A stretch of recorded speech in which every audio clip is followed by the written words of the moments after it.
Alright, so it's the next day and I've finished tacking up the exhaust. I didn't quite get it done last night and I sort of ran out of time, patience and talent. As you can see, some of these joints, yeah, they look alright, not bad for lobster joint in the driveway, and then you get up to this and it's disgusting. But I could probably fill that with a MIG and I just don't really care anymore. I'm just running out of time. Ideally this block in the middle here that looks like crap would have been placed a little bit differently and it could have bridged it a little more, but whatever, it'll have to do. Might get it sorted out at another date when I have a hoist that can actually get under the car, so we'll do that. Alright, so this thing's all welded up. I mean, I could come up with plenty of excuses, but at the end of the day I'm not a fabricator or a welder and I don't make exhaust professionally, so hopefully it won't leak, and with any luck I'll be able to make another one soon enough when I get access to a hoist and, you know, a day. But for now, this will do. I'll just fucking paint it, throw it in, and I hope that it doesn't leak. Alright, so I just got the intake pipe set up. I'm not super crazy about it. It sort of hits on this power steering line underneath the bend there. It's putting quite a lot of pressure on the airbox, but it's in place and it looks pretty factory. There's also just this small hole I have to deal with.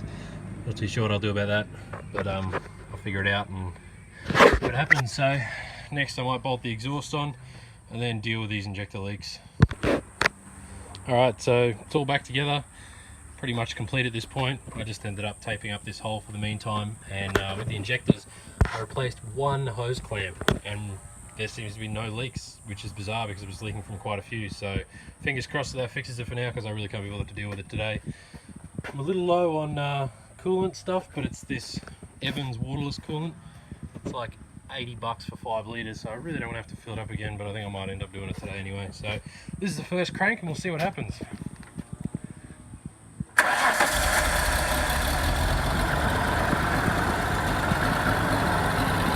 Well, that's kind of a good sign. Sounds like it's got a mean exhaust leak.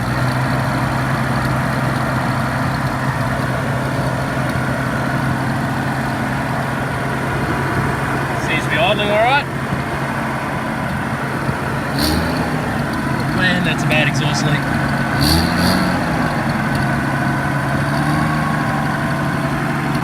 Feels like it's coming out from down there.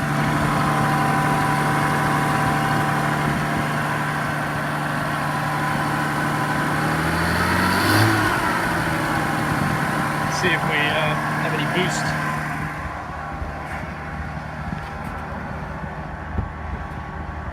It's a negative vacuum at the end.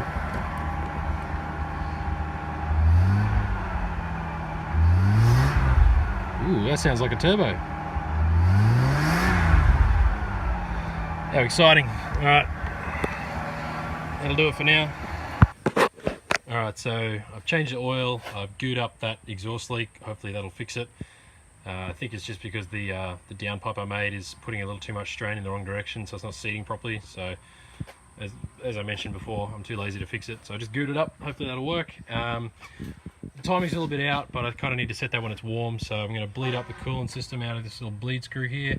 Because I'm using this Evans waterless coolant stuff, it's going to make a huge mess and take forever to get clean, but that's fine. I was really annoyed though because I had to buy $80 worth to use this much, so that's great. I guess I'll have some spare.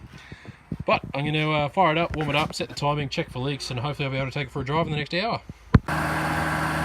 So there's a good amount of paint burning off the headers, which is nice, and it turns out that exhaust leak's actually through the there's a broken bolt in the rear housing of the turbo, and I drilled it but I couldn't quite get it out, so it's sort of half still in there, and basically it just leaves an open port straight into the turbine housing. So I can't really fix it right now. I'll have to go to a shop, but in order to stop the exhaust leak I might chuck some whatever that metal putty stuff is in there. I don't know, we'll see, but it can't stay like this, so. Alright, the idle's a bit high, and so is the suspension. The wheels suck, but we're going for a test drive. Boost gauge upside down mounted. There's the idle sitting a little high. Temperature's looking alright. Fuel, let's see. Oh, fuel sucks, whatever. Let's go. Alright, so the idle's come down to a reasonable level, and it does make boost, but it doesn't feel like it makes power. It and I can also smell that metal putty stuff playing up, so we'll see what happens.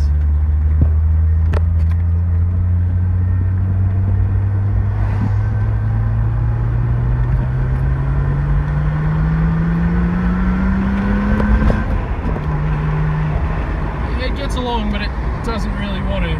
It's a bit strange. Alright, so the first test drive was interesting. It does make boost. It seems a bit hesitant about it, but it gets up and moves eventually. The metal putty we put in that busted bolt hole definitely fell out. So, I don't know, I might have to rip the rear housing off and spend 6 hours dremeling that busted bolt out and see if I can get a regular bolt to fit.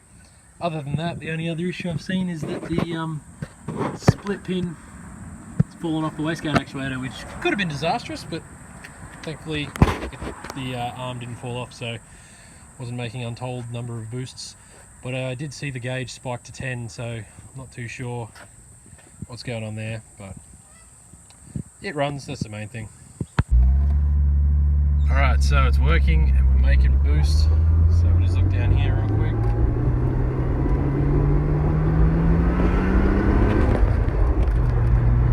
It's looking pretty happy. Just gotta go get some fuel now.